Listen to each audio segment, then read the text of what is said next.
আকাশবাণী কলকাতা। স্থানীয় সংবাদ পড়ছি সুরিতা সাহা। আরজি করের ঘটনায় রাজ্য সরকার কেন্দ্রীয় তদন্তকারী সংস্থা সিবিআই এর কাছে দ্রুত ন্যায় বিচারের দাবি জানিয়েছে। ধর্ষণ এবং নারী ও শিশুদের ওপরে যৌন নির্যাতনের ঘটনায় জড়িত দোষীদের সর্বোচ্চ কঠোর শাস্তি ফাঁসির সংস্থান রেখে আজ বিধানসভায় বিশেষ অধিবেশনের দ্বিতীয় দিনে অপরাজিতা ওমেন অ্যান্ড চাইল্ড ফৌজদারি সংশোধনী বিল 2024-এর ওপরে আলোচনায় অংশ নিয়ে মুখ্যমন্ত্রী মমতা ব্যানার্জি নিহত ওই চিকিৎসকের পরিবারের প্রতি গভীর সমবেদনা জানিয়ে যারা এই ইস্যুতে আন্দোলন চালিয়ে যাচ্ছেন তাদের সমর্থন করেন। অধিবেশনের শুরুতেই অধ্যক্ষ বিমান বন্দ্যোপাধ্যায় বিলের ওপরে শান্তিপূর্ণভাবে আলোচনা করার জন্য সদস্যদের কাছে আবেদন জানান। পরে আইনমন্ত্রী মলয় ঘটক বিলটি সভায় উত্থাপন করেন।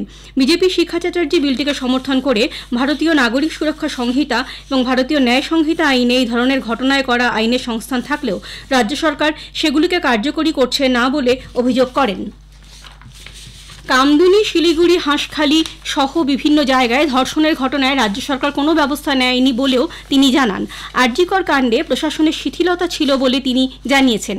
এই ঘটনায় প্রমাণ লোপাট করা হয়েছে বলেও তাঁর অভিযোগ। এরপরে পরিষদীয় মন্ত্রী শোভনদেব চট্টোপাধ্যায় কেন্দ্রীয় আইনে করা দণ্ডের কথা উল্লেখ থাকলেও সেই মামলা শেষ করার কোনো নির্দিষ্ট সময়সীমা নেই বলে জানান।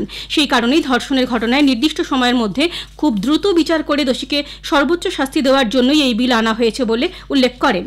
এরপরে আলোচনায় অংশ নিয়ে বিজেপির অগ্নিমিত্রা পাল কেন্দ্রীয় সরকার নির্ভয়া তহবিল সহ বিভিন্ন প্রকল্পে রাজ্যের জন্য অর্থ বরাদ্দ করলেও সেই অর্থ খরচ করতে পারেনি বলে অভিযোগ করেন।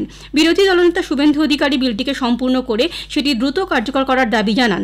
এই মামলায় কেন্দ্রীয় আইনে দোষীর ফাঁসির সংস্থান থাকলেও রাজ্য সরকার বিলটি এনে মূল বিষয়টি ঘুরিয়ে দেওয়ার চেষ্টা করছে বলে তিনি অভিযোগ করেন।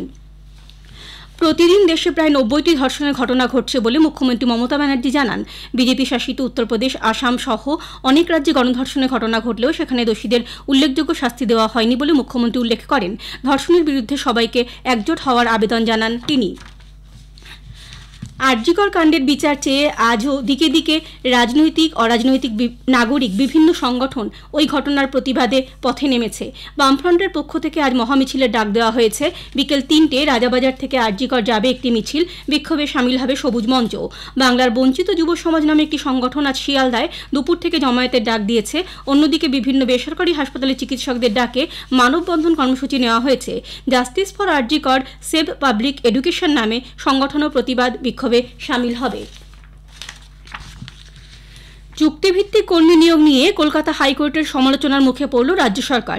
এ সংক্রান্ত মামলার শুনানিতে আজ প্রধান বিচারপতি টি.এস. শিবগায়নম এবং বিচারপতি রাজর্ষি ভরদ্বাজের ডিভিশন বেঞ্চের পর্যবেক্ষণ, ব্যতিক্রমী পরিস্থিতিতে চুক্তিভিত্তিক নিয়োগ করা যেতে পারে, কিন্তু তা নিয়মিতভাবে করা যায় না। এখানে তো পুলিশও নিয়োগ হয় চুক্তিতে। দেশের আর কোথাও এমন হয় না। গত মার্চ মাসে উত্তর ও দক্ষিণ চব্বিশ পরগনা জেলায় চুক্তির ভিত্তিতে আদালতের কর্মী নিয়োগের বিজ্ঞপ্তি দেয় রাজ্য। তাকে চ্যালেঞ্জ জানিয়ে মামলা দায়ের হয় হাইকোর্টে। নিজাম প্যালেসে আজ 7 তলায় আগুন লাগে। দমকল সূত্রে জানা যায় সকাল প্রায় 10টা নাগাদ 7 তলার সার্ভেন্ট কোয়ার্টারে এই ঘটনা ঘটে। দমকলের 3টি গাড়ি আধ ঘন্টার মধ্যে আগুন নিয়ন্ত্রণে আনে। ঘরের আসবাবপত্র ক্ষতিগ্রস্ত হয়। সাউথ পয়েন্ট স্কুলের আর্থিক দুর্নীতির তদন্তে ইডি আজ কলকাতার কয়েকটি জায়গায় হানা দিয়েছে। নিউ আলিপুরে ওই স্কুলের প্রাক্তন চেয়ারম্যান সুশীল কুমার দাগা ছাড়াও তদন্তকারী দল গেছে কসবায় কে মালব্যর বাড়িতে। অন্যান্য আরও কয়েকটি জায়গাতেও চলছে এই অভিযান। লেকটাউন থানা এলাকার পাতিপুকুর মাইকেল কলোনিতে আজ ভোর 4:30 নাগাদ একটি কাগজের গুদামে আগুন লাগে। দমকলের 10টি গাড়ি ঘণ্টা 5-এর চেষ্টায় আগুন নিয়ন্ত্রণে আনে। এখন চলছে ডাম্পিং ডাউনের কাজ। হতাহতের কোনো খবর নেই। ক্ষয়ক্ষতির পরিমাণ এখনও কিছু জানা যায়নি। ভবিষ্যতে জল সংকট দূর করতে নদিয়ার শান্তিপুর ব্লকের আরবান্দি 2 নম্বর গ্রাম পঞ্চায়েতে জনসাধারণের ব্যবহৃত টিউবওয়েলের জল মাটির নিচে পাঠানোর ব্যবস্থা করেছে। পঞ্চায়েত প্রধান জিয়ার রহমান শাহ বলেন, স্কুলগুলিতে লিচপিট নির্মাণের উপর গুরুত্ব আরোপ করা হয়েছে। নানা অনুষ্ঠানের মধ্য দিয়ে আজ প্রবাদ প্রতিম শিল্পী মহানায়ক উত্তম কুমারের 98তম জন্মবার্ষিকী উদযাপিত হচ্ছে।